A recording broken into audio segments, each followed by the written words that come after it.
Bonjour à vous dans une nouvelle vidéo qui va essayer de vous donner plus d'informations sur le domaine de la génération de leads. Aujourd'hui, on va essayer de répondre à une question qui est très réputée, le fait de savoir comment générer des leads d'une qualité qui est meilleure avec un prix qui est moins cher. Aujourd'hui, il y en a pour vous 3 astuces qui vont vous permettre de diminuer le prix de votre lead tout en gardant une bonne qualité. Alors si ça vous intéresse, mettez-vous à l'aise, on va commencer. Maintenant, on va essayer de commencer par le fait de parler du premier élément. Et là, on parle bien entendu de l'offre.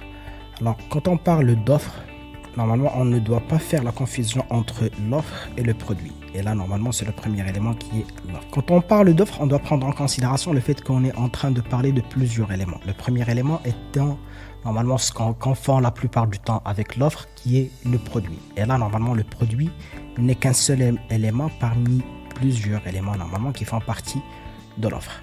Normalement, quand on parle d'offre ici, on peut essayer de mettre en place une offre de plusieurs manières. La première des choses, c'est le fait de mettre en place l'offre dans la publicité. Et là, normalement, quand on fait de la publicité, que ce soit une publicité image ou vidéo, là, normalement, l'offre peut être exposée, que ce soit dans le contenu de la vidéo ou sinon dans le contenu de ce qu'on appelle le texte qui accompagne la vidéo. Et là, la personne qui va cliquer normalement, que ce soit après avoir vu la vidéo ou sinon après avoir lu le contenu qui est en dessus de la vidéo, là, il va être redirigé normalement sur ce qu'on appelle une landing page. C'est une page sur laquelle la personne va atterrir pour essayer de comprendre plus après avoir senti un certain intérêt vers l'offre que vous avez essayé d'exposer dans la publicité. Il va essayer de cliquer pour en savoir plus. Et là, normalement, après avoir cliqué sur un bouton d'action, ce bouton d'appel à l'action, dans la plupart du temps, on utilise l'appel à l'action en savoir plus. Et là, normalement, quand on clique sur le fait de en savoir plus, la personne elle est redirigée sur landing page. Alors, cette landing page-là, elle contient un ensemble d'éléments. Cet ensemble d'éléments, c'est ce que nous, normalement, on appelle l'offre. C'est-à-dire, c'est pas seulement le fait de parler du produit, et là, normalement, on parle du domaine du CPF. Du coup, le produit, c'est la formation.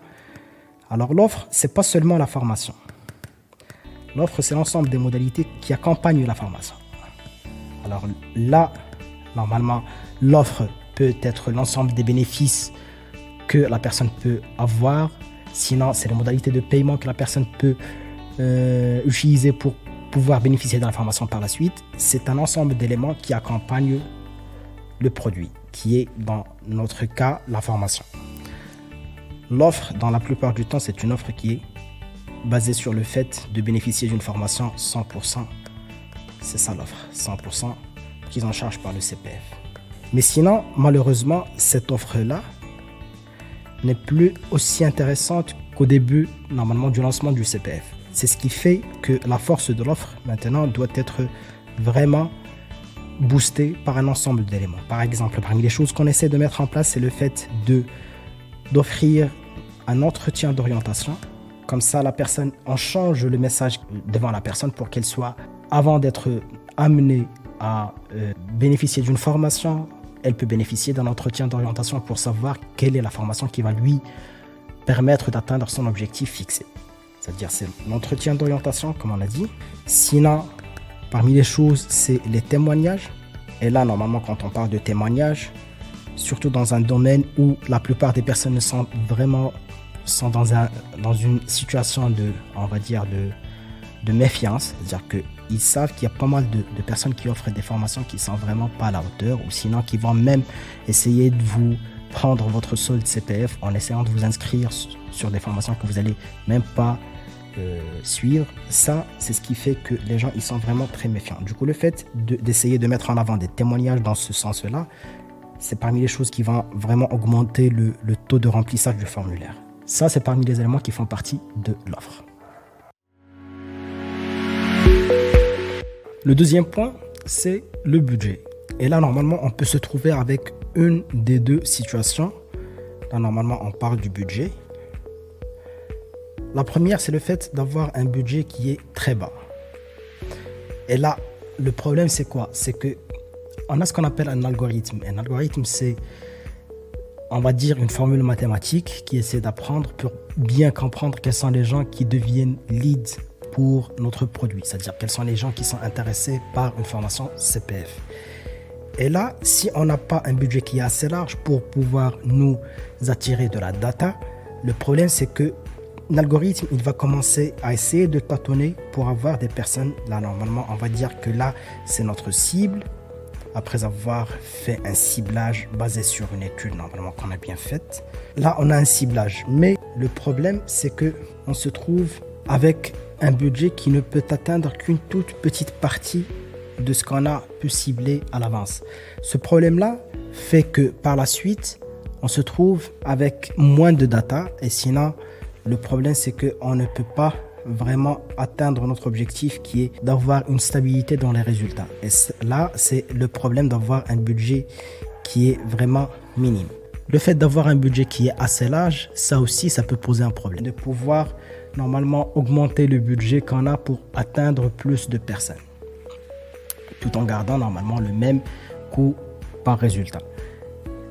Et là, c'est quoi normalement la solution? C'est le fait d'essayer de commencer avec une incrémentation, on va dire, étape par étape du budget. C'est-à-dire qu'on va commencer avec un budget initial et par la suite, on va essayer d'augmenter peu à peu tout en essayant de garder les mêmes performances qu'on a eues dans les premières campagnes. Maintenant, on arrive au troisième point qui va vraiment nous aider à diminuer le prix du lead. Et là, normalement, on parle du formulaire. Et là, quand on parle d'un formulaire, normalement, pour le domaine du CPF, on peut se trouver avec pas mal de questions. On peut commencer avec les questions traditionnelles qui sont nom, prénom, adresse mail, numéro de téléphone. Sinon, on peut ajouter à ça la date de naissance de la personne, sinon son budget CPF, le nombre d'années d'expérience en France, plusieurs autres questions qui peuvent s'ajouter. Et là, des fois, on peut se trouver avec un formulaire dans lequel on a 7 à 8 questions qu'on demande à une personne de remplir, sachant que cette personne-là, c'est la première fois qu'elle a un contact avec notre entreprise. Et on va dire le degré de sensibilité de ces questions-là, par exemple le budget CPF, sinon le nombre d'années d'expérience, l'âge de la personne, ça c'est des questions qui sont un peu sensibles pour la personne. Du coup, on peut se trouver avec des gens qui sont, même s'ils sont intéressés par l'offre qu'on a mis en avant dans notre publicité, mais ils peuvent être, ils peuvent ne pas être assez prêts pour répondre à des questions qui sont très sensibles, comme on a dit. C'est-à-dire que là, le fait de mettre un formulaire avec juste les questions les plus intéressantes pour nous et essayer de mettre, par exemple, un formulaire avec 4 à 5 questions max et essayer d'avoir une réponse aux autres questions une fois qu'on a la personne au téléphone. Et ça, c'est un rapport direct normalement avec la qualité des commerciaux qu'on a. Parce que si on a une bonne qualité de commerciaux, là, on est sûr que la personne, elle a un intérêt pour l'offre. C'est juste qu'elle est peut-être pas assez prête pour nous donner des informations sur des questions un peu sensibles pour elle. C'est pour ça que la qualité de l'équipe commerciale, c'est quelque chose qui est très importante pour la réussite de la mise en place d'un système de génération de leads. Parce qu'une fois qu'on a un lead qu'on sait qui est très intéressé et qui est chaud, qui est prêt pour passer à l'étape suivante, le fait d'avoir un commercial qui peut en même temps avoir une réponse aux autres questions qu'on n'a pas mis dans le formulaire, de 1, et de 2, de transformer la personne de lead en inscription, ça c'est quelque chose qui est très important. Le dernier point, comme bonus, c'est le fait de répondre à une question qu'on a pas mal de fois, c'est que les gens ils se disent, est-ce que le fait d'avoir un lead qui est cher, ça veut toujours dire qu'on a un lead de qualité? Ça, c'est pas le cas, heureusement. C'est-à-dire que si vous avez une offre qui est assez attractive, là, vous pouvez transformer beaucoup de personnes en lead. C'est-à-dire que on peut prendre l'exemple de 2 personnes. Une et deux, pardon, j'ai commencé par 2. Mais sinon, là, c'est une personne qui a une offre qui est médiocre, c'est-à-dire une mauvaise offre, qui n'attire pas beaucoup de personnes. Et là, on a une deuxième offre qui est très intéressante. Pour la deuxième offre, on peut avoir, par exemple, le fait d'atteindre 1000 personnes avec notre publicité, on peut avoir par exemple, juste un lead. Mais le fait d'atteindre 1000 personnes avec cette deuxième offre, on peut avoir 2 leads.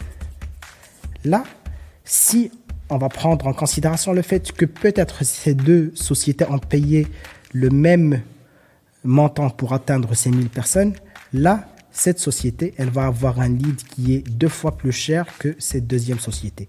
Et là, c'est une chose pour prouver que comme quoi, des fois, on peut avoir de meilleurs leads avec un prix qui est moins cher.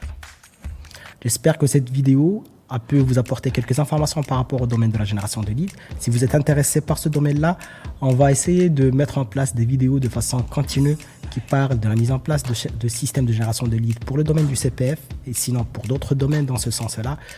Des tutoriels qui vont vous montrer comment ça se passe vraiment. Comme ça, vous avez plus d'informations sur le domaine de génération de leads, comment les générateurs de leads font et comment vous pouvez vous-même générer vos propres leads.